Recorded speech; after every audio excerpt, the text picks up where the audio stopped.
پڑھا ہے لا الہ الا اللہ، یہی پڑھا نا. اب لا الہ الا اللہ محمد الرسول اللہ یہ ہمارا نبی کا کلمہ ہے. یہ پڑھنے سے ہم آپ جو ہے اسلام میں داخل ہو جاتے ہیں.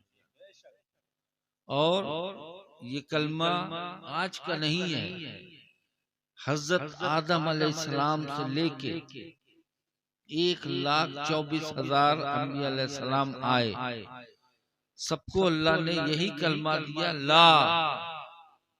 لا کا مطلب ہوتا نہیں، میرے سوا کوئی معبود نہیں عبادت کے لائق. اور جس نے بھی کلمہ لا الہ الا اللہ محمد رسول اللہ پڑھ لیا سچے دل سے اور اس پہ عمل کر لیا، سمجھئے کہ اس کی دنیا بھی سنور گئی اور آخرت بھی سنور گئی. اور جس نے اپنے نبی سے محبت، دل سے اگر محبت کرتے ہو تو نبی کے ہر عمل کو، ہر اللہ کے حکم کو ماننا ہوگا. وہی ماننے کا مطلب ہے محبت. سمجھ رہے ہیں؟ اپنے نبی کی ہر ایک بات کو ماننے کا مطلب ہے نبی سے محبت، اللہ سے محبت. نبی نے کوئی بات اپنی طرف سے ہم تک نہیں پہنچائی. سمجھ رہے ہیں نا؟ اللہ کا حکم ہوا نبی کو اور نبی نے ہم تک جو ہے یہ خبر پہنچائی. اب یہ ہے کہ ہم کتنے اس سے عمل کرتے ہیں. ایک صحابہ اکرام تھے جو نبی سے محبت کرتے تھے، عمل کرتے تھے، عمل میں اتنا زیادہ آگے تھے کہ جو آج قرآن حدیث ہے وہی 1400 سال پہلے تھی. مانتے ہیں نا؟ تو یہی قرآن پڑھ کے صحابہ اکرام مسلمان ہو جاتے، سن کے مسلمان ہو جاتے. حضرت عمر کا واقعہ آپ نے سنا ہوگا، ہے نا؟ کہ قرآن سن کے جو ہے وہ ایمان لیا ہے. اور اللہ کی رحمت سے ہم اپنے جس کے اوپر ایمان لائے اتنی محبت کی کہ دنیا میں بھی ساتھ رہے اور دنیا سے پردہ کرنے کے بعد آج بھی ساتھ میں ہے. تو محبت اگر کرنا ہے تو دل سے کرنا ہے. اور دل سے محبت کرنے کا مطلب ہے کہ نبی کی ہر بات کو مانتے ہوئے اپنی زندگی گزارو. سب سے پہلے ہمارے نبی نے کہا نماز پڑھو. ماں باپ کی خدمت کہا، ماں باپ کی خدمت کرو. اچھے اخلاق کے ساتھ اپنے سماج کے ساتھ رہو. آج حضرت عمر رضی اللہ تعالیٰ عنہ، حضرت ابو بکر، آپ لوگوں نے سنا ہوگا کہ ایک وقت تھا کہ حضرت ابو بکر بہت امیر تھے. تو جو حضور کہتے تھے وہ لا کے خدمت میں دے دیتے تھے. ایک وقت حضور نے کہا کہ جنگ کا موقع تھا، حضور نے اعلان کیا کہ جس کے پاس جو ہے وہ سب لا کے یہاں پہ رکھ دو. تو حضرت عمر جو ہے وہ بہت خوش ہوئے، کہا کہ آج ہم جو ہے عمر سے آگے نکل جائیں گے، عمر سے بازی جیت جائیں گے اس معاملے میں کہ آج ابو بکر کے پاس، حضرت ابو بکر کے پاس اتنا مال نہیں ہے جتنا ہمارے پاس ہے. آج ہم بہت امیر ہیں. سمجھ رہے ہیں بات کو؟ تو ہم جو ہے آج ابو بکر سے جیت جائیں گے. ایک ابو بکر سامان لے کے آئیں گے، ایک عمر لے کے آئیں گے. اور جب حضور کے پاس رکھا جائے گا تو ہمارا مال زیادہ ہوگا، ابو بکر کا مال کم ہوگا. اس وجہ سے آج ہم حضرت ابو بکر سے آگے نکل جائیں گے، جیت جائیں گے. حضور کا حکم ہوتا ہے، دونوں جاتے ہیں. سبھی صحابہ گئے، آئے. حضور نے پوچھا عمر کیا لائے ہو؟ تو حضرت عمر بہت خوش ہو کے بولے کہ یا رسول اللہ، جو کچھ بھی تھا گھر میں اس کا آدھا ہم گھر میں رکھا ہے اور آدھا آپ کے پاس لے کے آ گئے۔ پھر اس کے بعد کہا ہمارے نبی جو ہے نا حضرت ابو بکر سے بہت محبت کرتے تھے، بہت محبت کرتے تھے، اور ویسے ہی پہلے خلیفہ حضرت ابو بکر جن کا صدیق لقب پڑا، صدیق کیسے لقب پڑا؟ جب معراج سے آئے تو پورا واقعہ جو ہے حضرت ابو بکر کو سنایا۔ حضرت ابو بکر نے سنتے ہی کہا صدقت یا رسول اللہ، جو آپ کہہ رہے ہیں سچ ہے، کوئی سوال نہیں کیا اور اس کو مان لیا۔ اللہ اکبر، یا رسول اللہ، زندہ باد، زندہ باد، زندہ باد، اللہ اکبر، یا رسول اللہ۔ ایسے ہی محبت نہیں ہوتی۔ پھر مسکرا کے پوچھا ابو بکر تم کیا لائے ہو؟ عمر خوش ہو رہے ہیں دل میں کہ آج ہم بازی مال لیں گے، جیت جائیں گے، عمر ہم سے نیچے رہ جائیں گے، اور ارے ابو بکر ہم سے نیچے رہ جائیں گے اور ہم ان سے اوپر ہو جائیں گے حضور کی نظر میں، کہ آدھا جتنا مال تھا آدھا لیا ہے۔ مسکرا کے پوچھا ابو بکر کیا لائے ہو؟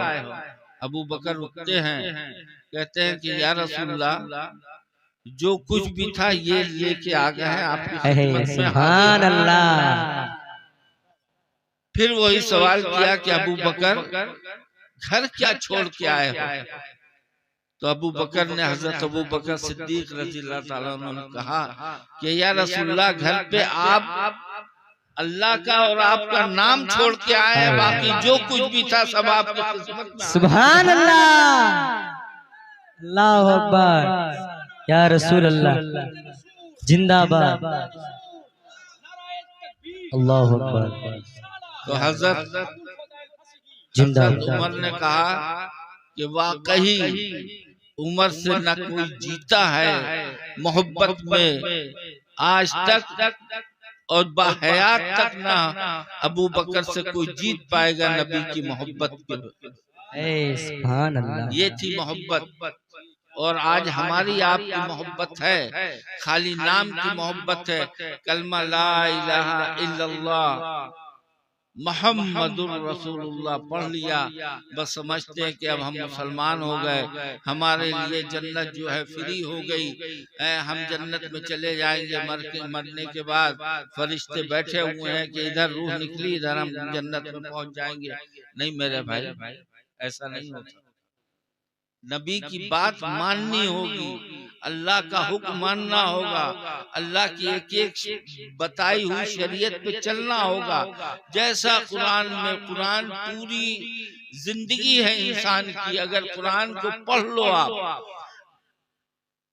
دل لگا کے اگر پڑھو، خدا کی قسم ہم کہتے ہیں وضو کر کے اور اطمینان سے قرآن کی آیت پڑھ لو، اگر ترجمہ نہیں بھی معلوم ہے تو نہ آنکھ سے آنسو آ جائے تو کہیے گا کہ ہاں کوئی کہہ رہا۔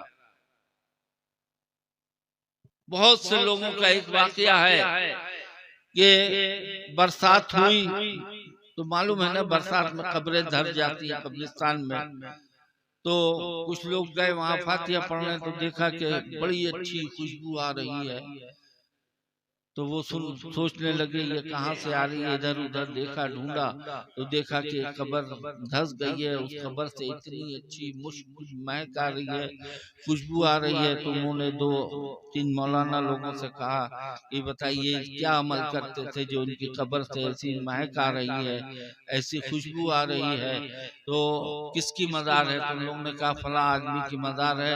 تو کہا چل کے گھر پہ پوچھا جائے کہ آخر وہ عمل کیا کرتے تھے۔ تو لوگ گئے، ان کی بیوی سے، بیوی تھی، کھٹکھٹایا، بیوی آئی، پوچھا کہ آپ کے شوہر انتقال کر گئے، ان کی قبر سے جو ہے بہت اچھی خوشبو آ رہی ہے، مشک کی ہے، کیا عمل کیا کرتے تھے آپ کچھ بتا سکتی ہم لوگوں کو؟ تو کہنے لگے کہ میرے شوہر جاہل تھے مگر نماز پڑھتے تھے، مسجد میں جاتے تھے، پانچوں وقت نماز پڑھتے تھے اور فجر میں بھی جاتے تھے، تو دیکھتے تھے کہ مسجد میں آ کے کہتے تھے کہ ہر آدمی جو ہے وہ فجر کے بعد قرآن کھول کے پڑھ رہا ہے، تو ان کے دل میں اتنی خواہش تھی، تمنا تھی کہ کاش ہم بھی پڑھے ہوتے تو ہم بھی بیٹھ کے قرآن کی تلاوت کرتے۔ تو گھر آتے تھے، قرآن اٹھاتے تھے اور بیٹھتے تھے اور ہر لائن پہ کہتے تھے حق ہے، حق ہے، حق ہے، حق ہے، سبحان اللہ، اور پنا پھیرتے جاتے تھے۔ بس یہی عمل ہم نے دیکھا ہے۔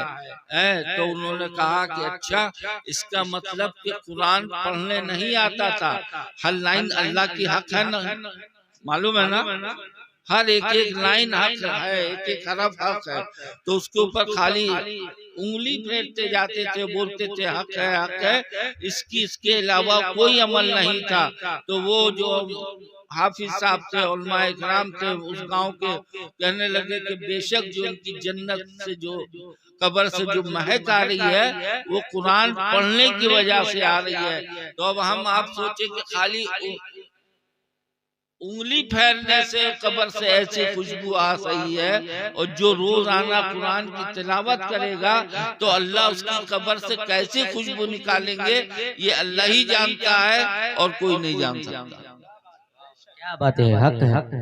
تو اس کا کیا مطلب ہوا یہ بات کہنے سے کہ اگر ہمیں آپ کو قرآن نہیں آتا ہے تو اس میں شرمانے کی کوئی بات نہیں ہے۔ آپ کے گرام میں مسجد کے اندر امام صاحب ہیں، عمر کوئی معنی نہیں رکھتی، سمجھے، عمر کوئی معنی نہیں رکھتی۔ ہم جس سلسلے کے ہیں، ہمارے بانی حضرت مولانا فصیح رحمت اللہ علیہ 18 سال تک کچھ نہیں جانتے تھے انگوٹھا چھاپ، 18 سال تک کچھ نہیں جانتے تھے۔ ایسا ہوا جب والد کے انتقال کا وقت آیا، انتقال سے پہلے اور بھائی لوگ تھے، تو کہا کہ دیکھو بھائی جو بھی ہماری جائیداد ہے، تم لوگ تو پڑھے لکھے ہو، تو تم لوگ کو ہم تھوڑا تھوڑا دیں گے۔ محمد فصیح جو ہے کم پڑھا لکھا ہے، اس کو جو ہے ہم زیادہ دے دیں گے کہ یہ جو ہے اپنا گزر بسر کر لے۔ بس یہ بات ان کے ماتھے پہ لگی، اور 18 سال سے جو پڑھنا شروع کیا تو 3 سال کے اندر جو ہے بخاری وغیرہ سب ختم، سبحان اللہ، سب ختم ہو گئی۔ تو عمر مانے نہیں رکھتی ہے۔ اگر ہماری آپ کی عمر زیادہ ہو گئی ہے اور آپ لوگ فصیح کے چاہنے والے ہو، اللہ کو ماننے والے ہو، اللہ کے رسول سے محبت کرنے والے ہو، تو عمر مت دیکھو۔ اگر قرآن نہیں آتا ہے تو قرآن سیکھنے کی چیسٹا کرو، کوشش کرو، قرآن دل میں آ جائے گا۔ حضور کی حدیث ہے، یہاں علماء اکرام بیٹھے ہیں، کہ آخرت میں اللہ کہے گا قرآن پڑھتے جاؤ، جنت کی سیڑھی چڑھتے جاؤ۔ سبحان اللہ، جس کو جتنا یاد ہوگا اس کی بلندی اتنی بڑھتی جائے گی۔ سبحان اللہ، جی جی، کتنی نعمت ہے اللہ کی، ہمارے نبی کے امت کے اوپر اللہ نے بارش کر دیا ہے۔ بارش جانتے ہیں نا، اس سے پہلے بھی 1,24,000 انبیاء علیہ السلام آئے، ان کو اتنی نعمتیں نہیں ملی جو ہمارے نبی کو ملی۔ وہ بھی اس لیے کہ ہمارے نبی سے اللہ نے بے انتہا محبت کیا۔ اللہ کہتے ہیں محمد تمہیں نہ بنانا ہوتا، اگر تم کو بنانا نہ ہوتا تو نہ میں چاند بناتا، زمین بناتا، نہ آسمان بناتا، نہ سورج بناتا، نہ جنت بناتا، نہ جہنم بناتا۔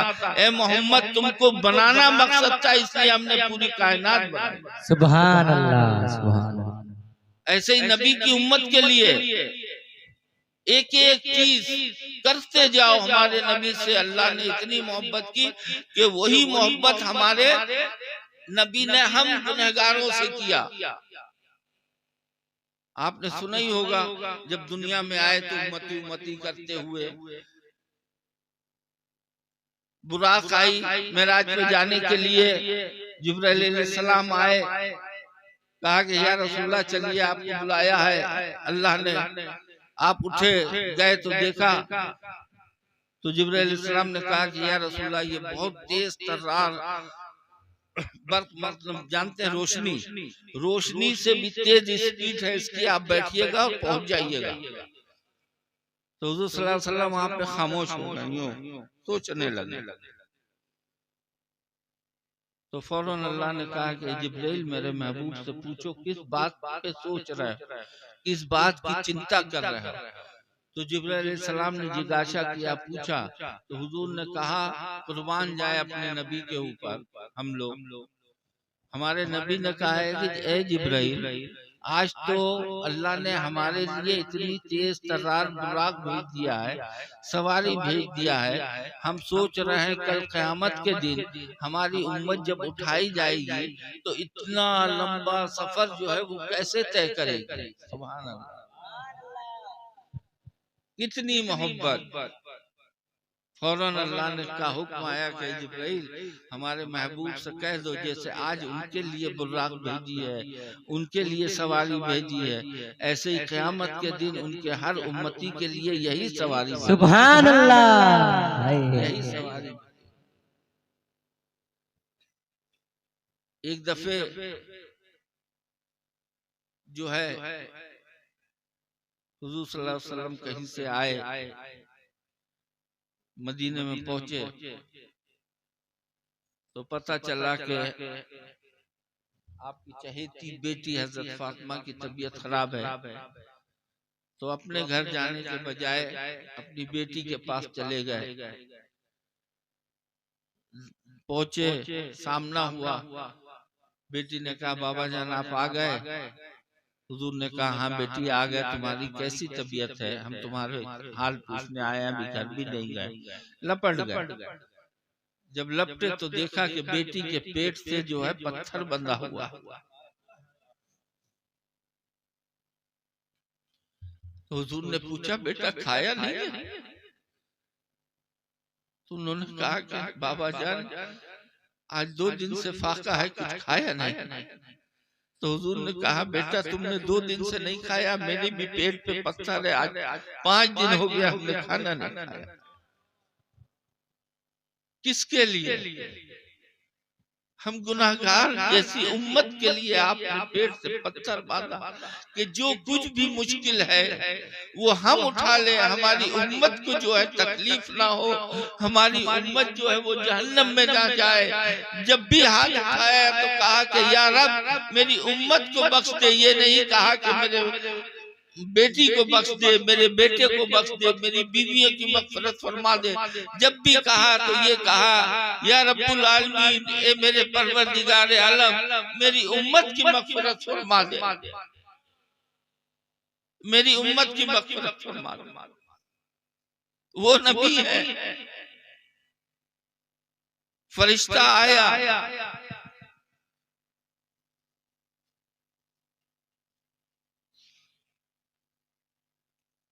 روح نکالنے کے لیے۔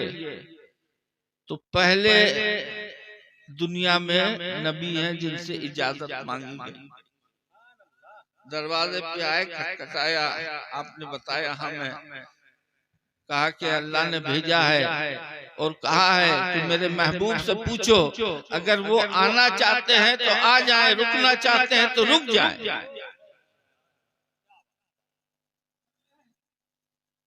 تو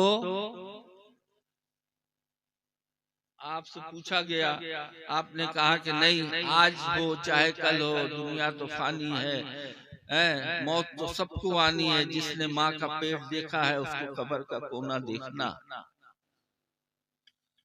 جب روح نکالنے لگے تو آپ کی رنگت بدلنے لگی، تھوڑی سی تکلیف ہوئی۔ تو پوچھا کہ کیا روح نکالنے میں ایسے ہی تکلیف ہوتی ہے؟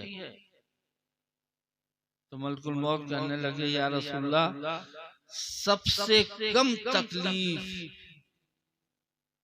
جو سب سے کم تکلیف ہے اس طریقے سے میں آپ کی روح نکال رہا ہوں۔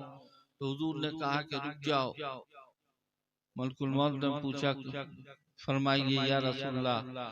تو آپ نے کہا کہ دیکھو آج سے لے کے آخری امت تک جتنی تکلیف ہوگی امت کو ہمارے روح نکالنے میں، وہ پوری تکلیف ہم کو دے دو، اور میری امت کی روح ایسے نکالو کہ بغل میں آدمی بیٹھا رہے اس کو پتہ بھی نہیں چلے، فوراً اللہ کا حکم آیا کہ میرے محبوب تمہاری کوئی بات ٹالی نہیں جائے گی، تم نے جو کہہ دیا منہ سے، آج سے لے کے آخری امتی تک ایسے ہی روح نکالی جائے گی کہ بغل میں آدمی رہے گا اس کو پتہ نہیں چلے گا۔ یہ محبت ہے۔ اور آج ہم آپ ہمارے نبی نے ہر کوشش کی کہ میرے امتی جنتی بن جائے، جنتی بن جائے، اور آج ہم سوچتے ہیں کہ بس کلمہ لا الہ الا اللہ محمد رسول اللہ پڑھ لیا اور ہم جنتی ہو گئے۔ بے شک جتنے بھی سچے دل سے کلمہ لا الہ الا اللہ محمد رسول اللہ پڑھا ہے وہ جنتی ہے، مگر اگر عمل نہیں کرتا ہے تو سزا کاٹنے کے بعد، اور حدیث میں آتا ہے کہ اگر جان بوجھ کے ایک وقت کی اگر نماز قضا کرتی تو 80 لاکھ سال کی سزا ہے ایک نماز قضا کرنے میں، اور آخرت کا ایک دن جو ہے 1000 مہینے کے برابر۔ اب آپ اندازہ لگائیں جتنی عورتیں بھی بیٹھی ہیں ان تک بھی میری آواز پہنچ رہی ہوگی، وہ بھی سوچے کہ ہم کو قرآن سیکھنا ہے، ہم کو نماز پڑھنا ہے، ہم کو پردے میں رہنا ہے، ہم کو گانے بجانے سے دور رہنا ہے۔ جب ہم اپنے بیوی بچوں کو دور کر سکتے ہیں، ہمارا اختیار ہے، آج ایک کرے گا کل دوسرا کرے گا پرسوں تیسرا، پورا معاشرہ بدل جائے گا۔ اور یہ اگر سوچتے رہے کہ فلانا آدمی اپنی بیوی کو برقع نہیں پہناتا تو ہم بھی نہیں پہنائے، وہ نہیں پہناتا تو ہم بھی نہیں پہنائے، تو پھر معاشرہ جو ہے سدھرنے والا نہیں ہے، سدھرنے والا نہیں ہے۔ ہم کو پہل کرنا ہوگا، اپنی بیوی کو بھی برقع پہنائے، اپنی بچی ہے جوان بچی ہو جائے تو اس کو بھی برقع پہنائے۔ ہر جگہ برقعے کا رواج ہے، مگر ہمارے بنگال کے اندر جو ہے وہ برقعے کا رواج نہیں ہے، اس لیے کہ بیٹا اور شوہر وہی ڈھیلے ہیں۔ ہم بات کہہ رہے ہیں کھری، برا مت مانیے، یہ ہمارے آپ کے اندر کمی ہے کہ ہم اپنی بیوی سے نہیں کہہ سکتے کہ برقع اوڑھو، ہم اپنی بیٹی سے نہیں کہہ سکتے کہ پردہ کرو، برقع اوڑھو۔ ایک دفعہ حضور صلی اللہ علیہ وسلم تھے، آپ کی ازواج مطہرات بیٹھی ہوئی تھی، ایک صحابی آئے، دروازے پہ کھٹکھٹایا، تو ہم آپ آواز پہچانتے ہیں نا، جیسے امام صاحب اگر آپ کے دروازے پہ جائیں، آپ آواز سن رہے ہیں تو آپ پہچان جائیے گا کہ اندر سے کہ ہاں امام صاحب آئے، ہے نا؟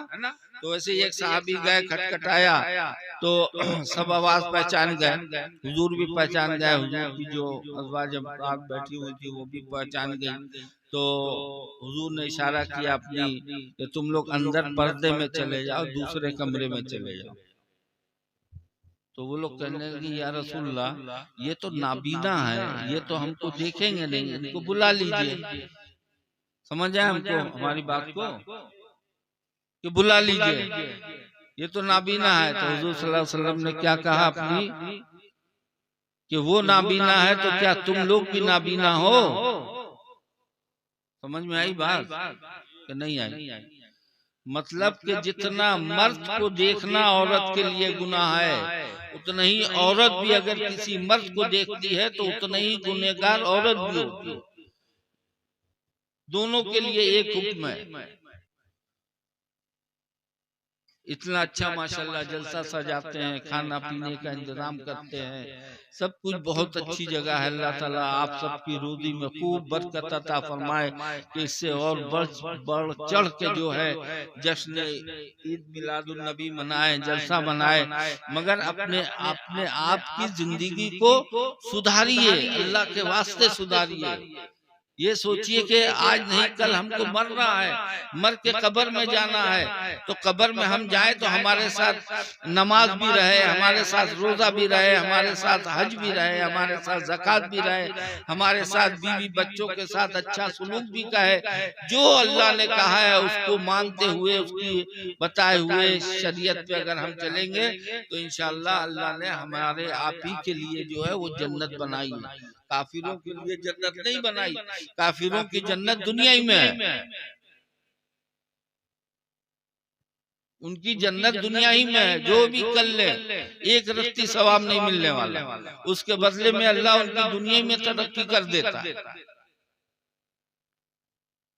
تو ہمیں آپ کو چاہیے کہ ہم اپنے آپ کو بدلے، اور جتنے نوجوان ہیں ماشاءاللہ جلسہ کمیٹی ہے، سب لوگ وعدہ کریں، سچا وعدہ کریں۔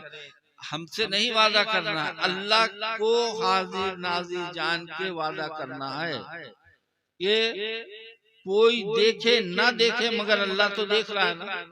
آپ اندھیری رات میں جائیے، کہیں پہ بھی جائیے، حضرت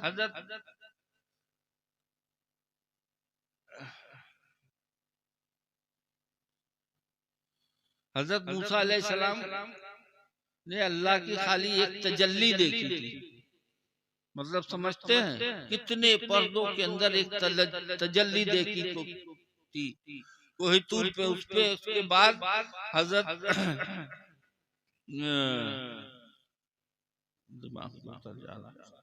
موسیٰ علیہ السلام کہتے ہیں کہ ہزاروں میل دور اندھیری رات پہ کالے پہاڑ پہ ایک چوٹی بھی چلتی تھی تو ہم دیکھ لیا کرتے تھے۔ تو اب سوچئے کہ اللہ تو ہر چیز دیکھ رہا ہے نا۔ اس وقت ہم لوگ بیٹھے ہیں وہ بھی اللہ سے چھپا نہیں ہے، اگر ہم لوگ کسی کو گالی بک رہے ہیں وہ بھی اللہ دیکھ رہا ہے، کسی کی غیبت کر رہے ہیں وہ بھی اللہ دیکھ رہا ہے، کسی کی برائی کر رہے ہیں، کسی کے اوپر تہمت لگا رہے ہیں وہ بھی اللہ دیکھ رہا ہے، اگر ہم نماز قضا کر رہے ہیں وہ بھی اللہ دیکھ رہا ہے، ہم اپنے بیوی بچوں کو بے پردہ چھوڑے ہوئے ہیں وہ بھی اللہ دیکھ رہا ہے۔ بھائی امتحان ہوتا ہے نا بچوں کا، تو امتحان میں کیا ہوتا ہے؟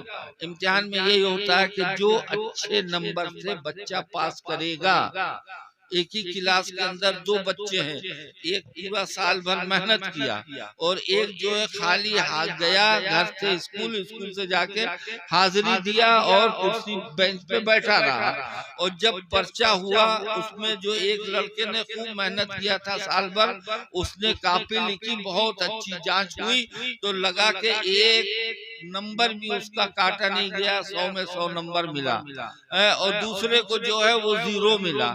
اب جو جس کو 0 ملا ہے اس کے باپ جا کے ماسٹر سے کہے کہ یہ لڑکا بھی ایک ہی بینچ پہ بیٹھا ہوا تھا، یہ بھی ایک ہی بینچ پہ بیٹھے ہوئے تھے، ایک ہی سب کچھ کیا، ٹائم ایک ساتھ آئے گئے، کوئی ناغہ نہیں ہے، اور آپ نے کیسے اس کو 100 نمبر دے دیا، اس کو 0 دیا؟